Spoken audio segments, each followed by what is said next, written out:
Happy Friday. Thank you so much for joining us. My name is Eric Peterson. I am the Director of Policy at the Pelican Institute. I work at the Center of Technology and Innovation, working really hard to make Louisiana the most innovation-friendly state in the country.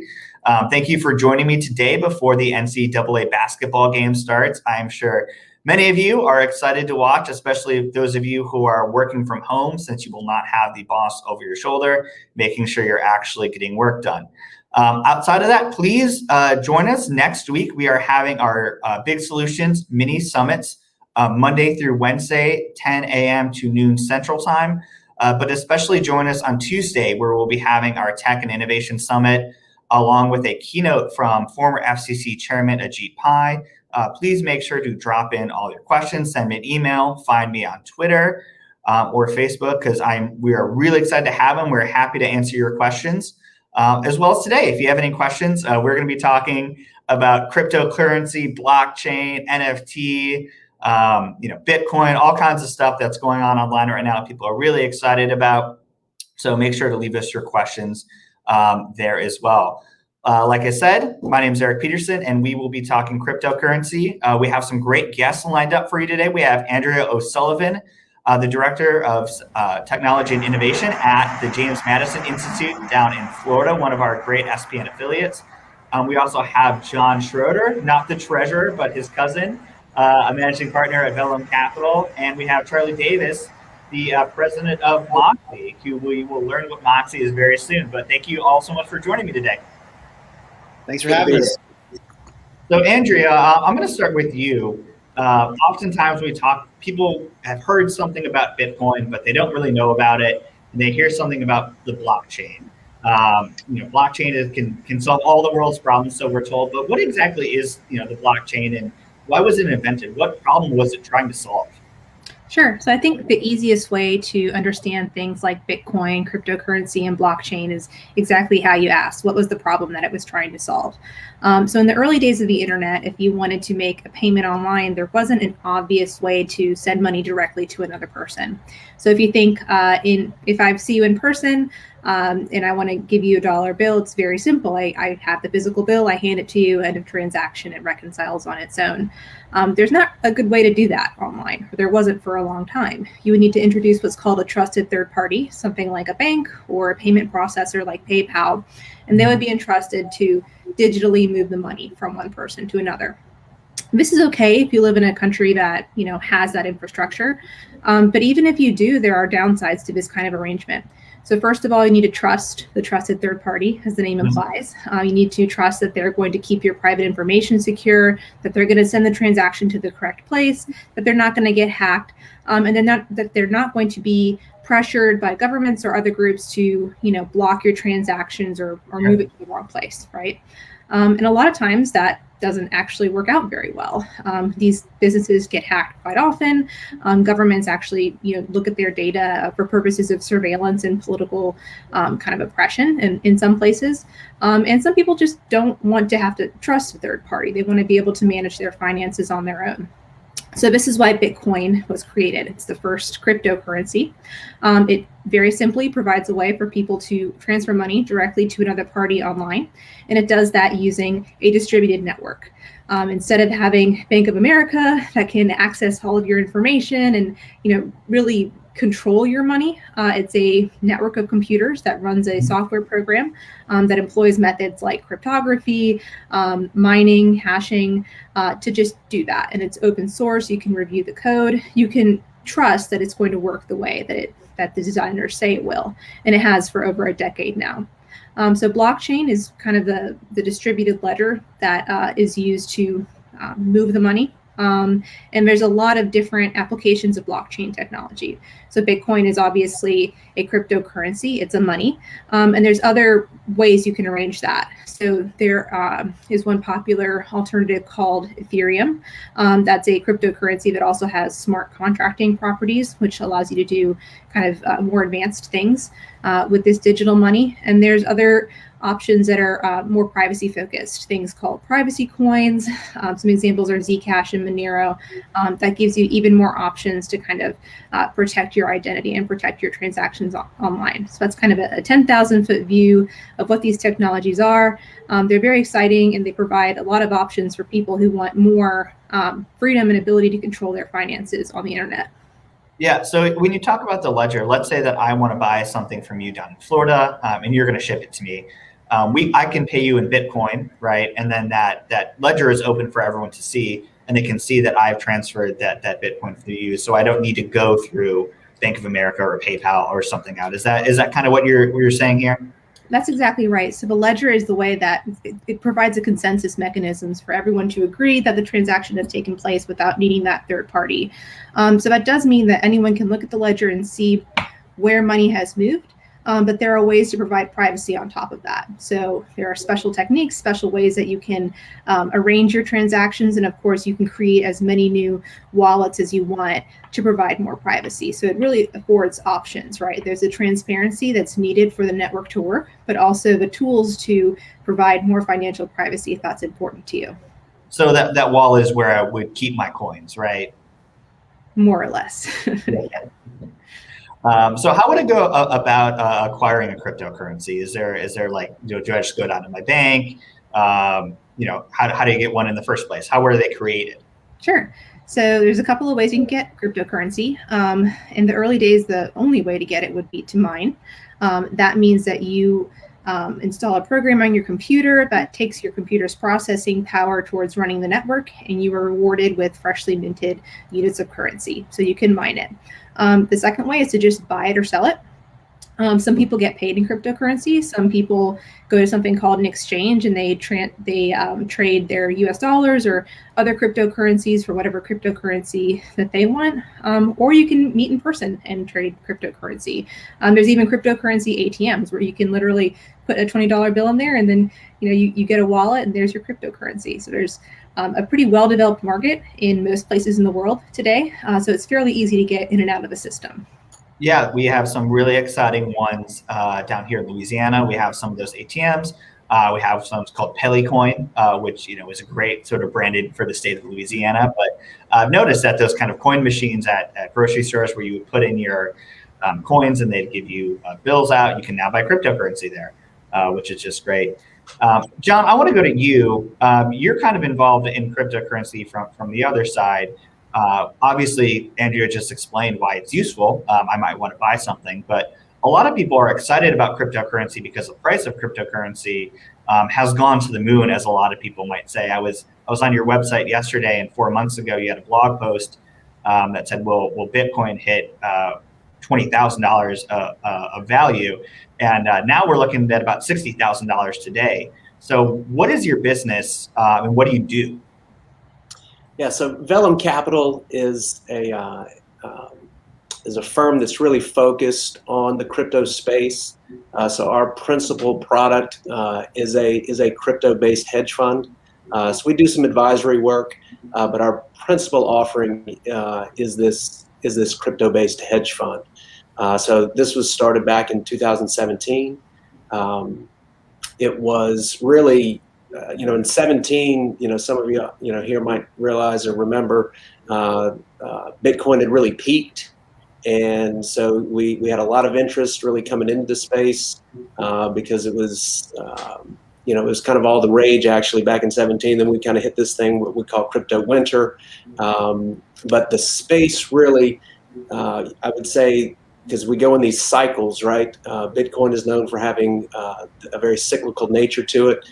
So this halving that Andrew was kind of referring to a little bit, probably with regards to mining and that supply that those miners actually produce, there's a very cyclical rate by which Bitcoin actually enters into the market.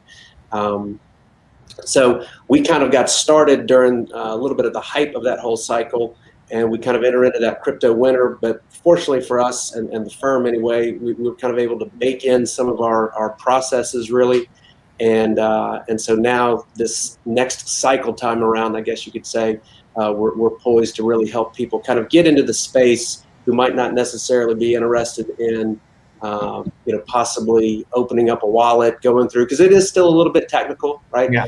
So we're a little bit more for a traditional investor who gets the technology, sees that that's pretty interesting, but we're able to afford them exposure to the market without necessarily getting them into private keys, having their own wallet, logging in, seed phrases, and some of these things that can be a little bit daunting to somebody who might not understand some of the technology behind the underlying asset. Yeah, can you just kind of take a step back and explain what kind of a hedge fund does and why someone might want to be in a crypto hedge fund as opposed to a traditional hedge fund? So hedge funds are really, we get a lot of liberty within a hedge fund that certain instruments don't allow for. So that we do really have a mandate within, what it is that we are doing. So we've got some leeway with regards to where some of those funds, what they can be put into, but very specifically for us, we monitor the crypto market. So obviously Bitcoin represents a big portion of what we look at, but there's all sorts of ways today to generate yield, if you will.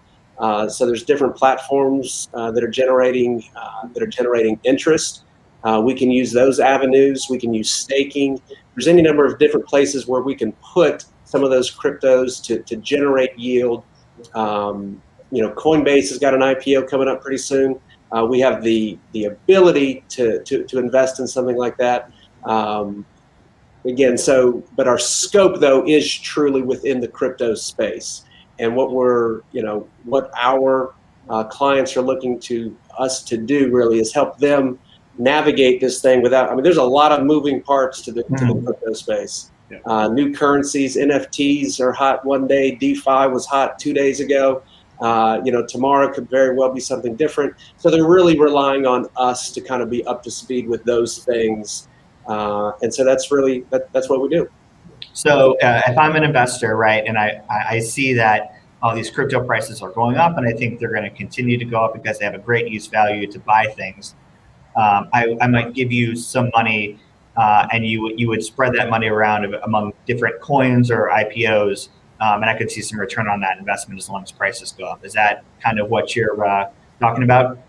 Yeah, that's correct. And though I still tell people we probably are probably most beneficial to people when crypto was on its way down.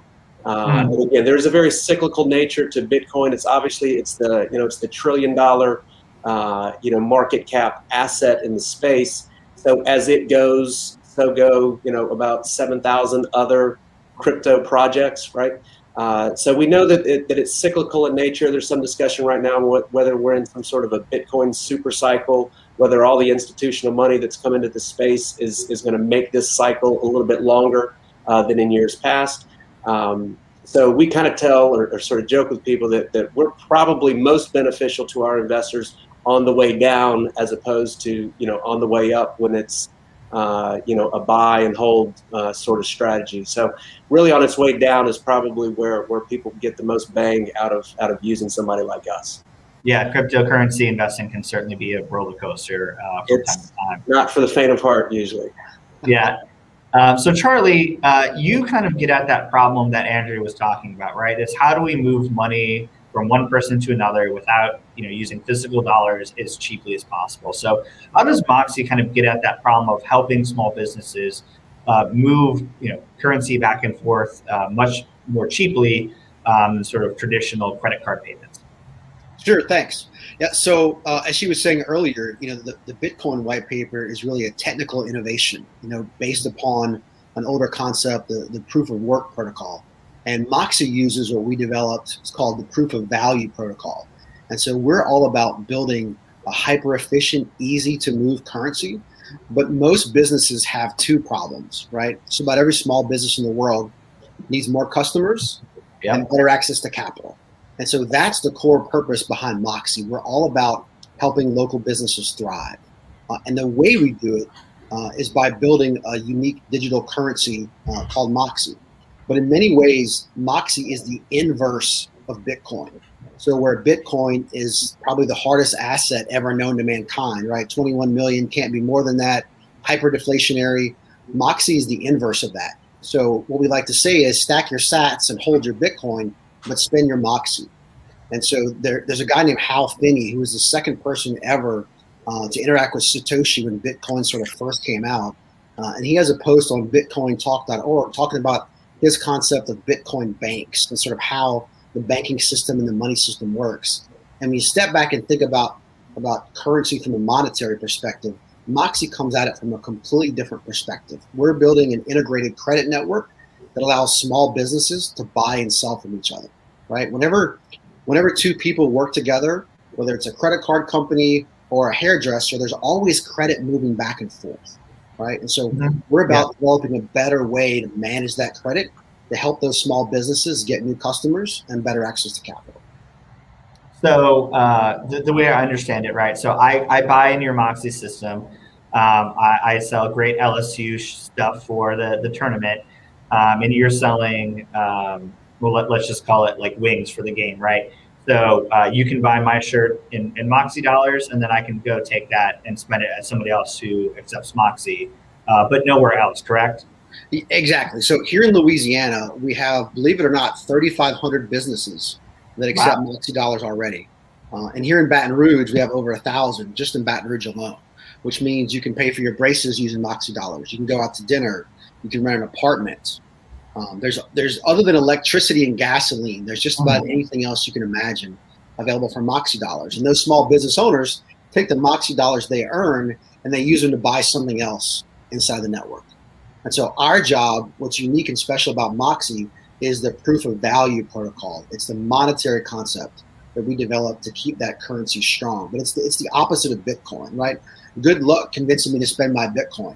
I hope my grandchildren's grandchildren, inherit Bitcoin that I bought back in the day.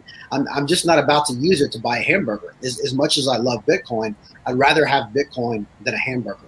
And so Moxie is a more efficient medium of exchange that enables people to do more and buy more. David Ricardo first popularized the idea of comparative advantage, right? And from a libertarian perspective, that's where the notion of free trade comes from. It's the idea that as 2 people or 10 people or 1,000 people do more business with each other, everybody gets slightly wealthier, right? There are not many things that all economists agree on, but the comparative advantage, is on the short list. And so Moxie enables that concept to be more powerful.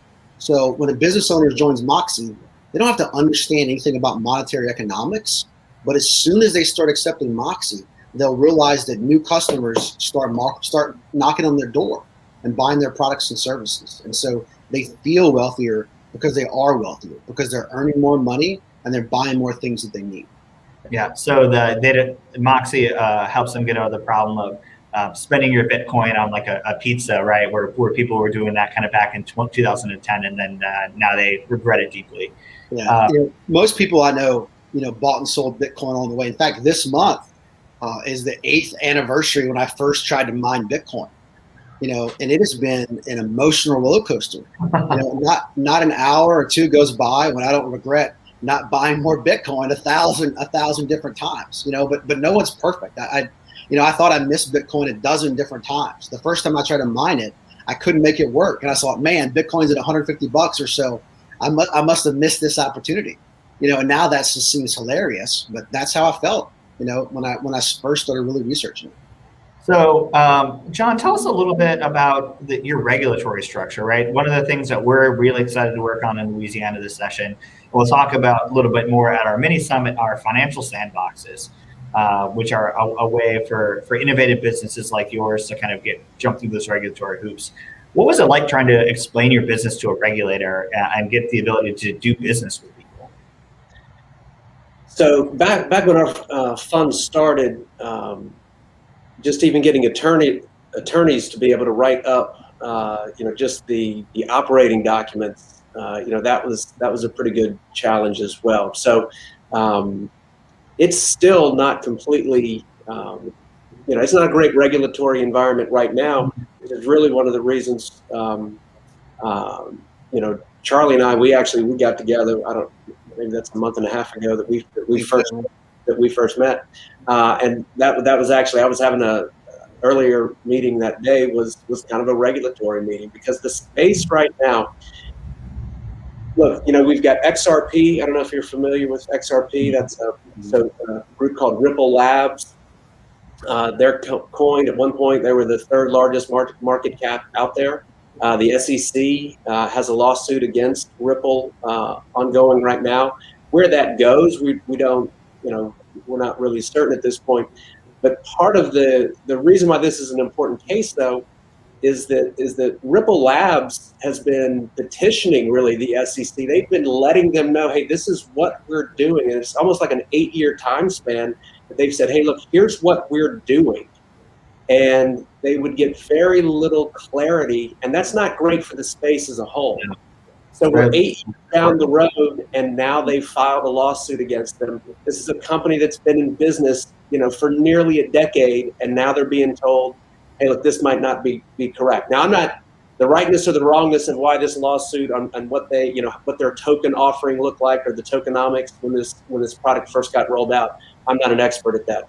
But just the idea that they were asking for clarification and it didn't come till 8 years later, they get served with papers. That's not good for the space. And that's obviously at a national level.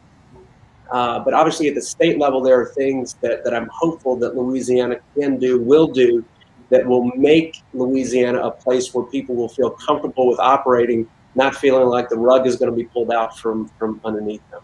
Yeah. So Charlie, you talked about all those businesses across Louisiana getting Moxie dollars. I'm sure selling them to buy into your currency was difficult enough, but what about dealing with state regulatory officials when you kind of had this idea? What was their response, and what did that process look like? Great point. As John was saying, whenever the law changes retroactively, it's dangerous for the company that had the negative consequences. But what also happens is it puts fear in everybody else. And so your businesses, for the most part, 99% of businesses are out there trying to do the right thing. You do occasionally have people that are scam artists that our laws need to protect us from. But we have to be really careful not to throw the baby out with the bathwater. So it's challenging. I mean, I can joke about it now, but we've had our bank account canceled, more than one times. There's a lot of pressure from the traditional financial world where people don't like Bitcoin or anything that has to do with it. And I get it. It's now $1 trillion asset, and we're on the other side of that. I think people have sort of gotten over being mad about it, and they're understanding how to handle it. But it's one of the reasons these sandboxes are so critical. So there is a frame of reference. So there's some sort of regulatory framework that you can operate inside of. Because without that, it's incredibly hard to raise capital. It's hard to grow. It's hard to invest more money. It really pinches and squeezes, the entrepreneurs who are trying to grow and create more jobs here in Louisiana. Yeah. So Andrea, you've done a lot of great writing in Florida, which is, again, a state that's on the edge of this. I believe your paper is called Bitcoin Beach. What has Florida done to kind of attract those people who are wanting to innovate in this space, who want to bring capital into the state, who have set up business there, create jobs, really put Florida on the cutting edge? Yeah, so I think, as was mentioned, regulatory sandboxes are a really great first step that states can take. And as was mentioned, this is kind of the idea that you have a stripped down regulatory area for startups who might not have the capital, they might not have the lawyers or the bank accounts even, because they're working with these very novel technologies to be able to navigate established regulations. But that doesn't mean that we want people to be running wild, right? We don't want people issuing unregistered securities and, buys. Mom and dad are watching the sandbox from not too far away. So regulators are involved. They are talking to these companies about what exactly they're doing, what kind of consumer protections might be necessary, what kinds of transparency measures. So that's great. So the state of Florida officially opened our sandbox for what's called financial technology or fintech. This includes cryptocurrency, but it's broader than that. Things like Chime, Square Cash, these are fintech firms too, just any kind of attempt to bring financial services to people that are enhanced by technology. App banking, I guess you could kind of, as a shorthand for that. So we launched that in January of this year. We're currently soliciting applications, and we'll see the results. The United Kingdom implemented a fintech sandbox about half a decade ago, and since it's been around for a while, we can look at some of their outcomes. And firms that participate in these sandboxes tend to be more successful in actually graduating into market. They tend to have a better time attracting capital from established firms and partnering with established firms, making them more innovative. And perhaps the most exciting outcome is that they tend to offer products for underserved populations, so people who are and underbanked, and that's fantastic. So that's one thing the state of Florida has done. And the reason it's important, the whole business model of these cryptocurrency firms is that they're in often cases there is no middleman, right? So regulations that were created to constrain middlemen fit awkwardly. The state of Florida right now is working very hard to reform our money transmission rules, just to allow people to legally operate in our state. And that's pretty low-hanging fruit. That's something that everyone kind of agrees on. Well, imagine the regulations that might be more contentious, right? So by having a sandbox, you afford that breathing room for people who are really doing cool things. Leadership matters a lot too. We already have a good number of financial institutions in Miami, and thankfully our mayor down there, Francis Suarez, is really embracing the potential of cryptocurrency. He's saying, listen, come here to Miami, come here and build, really giving a green light for people who might be fleeing other states that are not as hospitable to innovation. I think Florida's done a great job leading on cryptocurrency. I think any other state that's interested in kind of like riding this wave, attracting innovation, should strongly consider specifically broad regulatory sandboxes, and just like how can we change our laws to take into account for these these totally distributed technologies. How are our laws constraining that, and how can we clarify them to make sure that they're exempt? Yeah, it's amazing the people who will come here and stay in invest if you just say you're for business. So I wanted to kind of finish with everyone. A lot of people are probably watching this, and you've thrown on a lot of technical terms at them. How would you recommend getting started in crypto? Are there any good apps to help people really understand what's going on here, to dip your toes in without going and mining Bitcoin or something like that?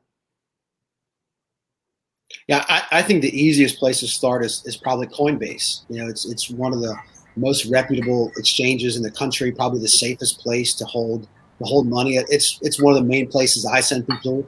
There's a guy named James Lott who has an awesome website with tons of great primers on Bitcoin and other cryptocurrencies. A lot of the information out there is bad.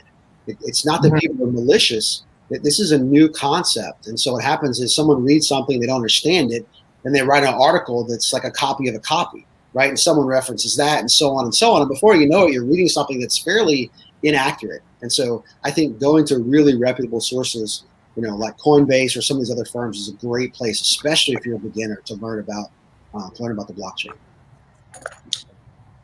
So, Eric, you and I probably didn't talk about this last week, but in a former position of mine, so I was the CEO of a small tech company out of Hattiesburg, which is right up I-59 and really where I grew up. And I would tell folks that I was probably the last of my generation that could be in charge of a technology company who did not know how to code, right? So I had a team of programmers.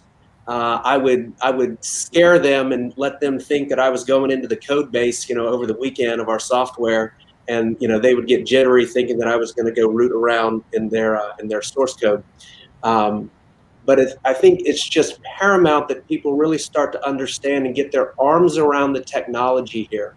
When I hear lawmakers or leaders, who don't understand what open source software means, and just some simple things that they're trying to discuss this stuff, having absolutely no idea just the most basic concepts of what we're even talking about. So I just think it's really important, get yourself educated regardless of, this isn't, hey, I'm 65 and I no longer pay attention to this stuff. This wave is here. I mean, it is coming. And I mean, it's so broad. I mean, there's people like Charlie doing what he's doing. He's talking about it being the inverse of Bitcoin. I mean, what he's got going that's phenomenal. And there's things like this happening all over the place. We didn't even dive into things like NFTs NFTs being sold for $65 million. There's some people for whom that's the most ridiculous thing they've ever heard of.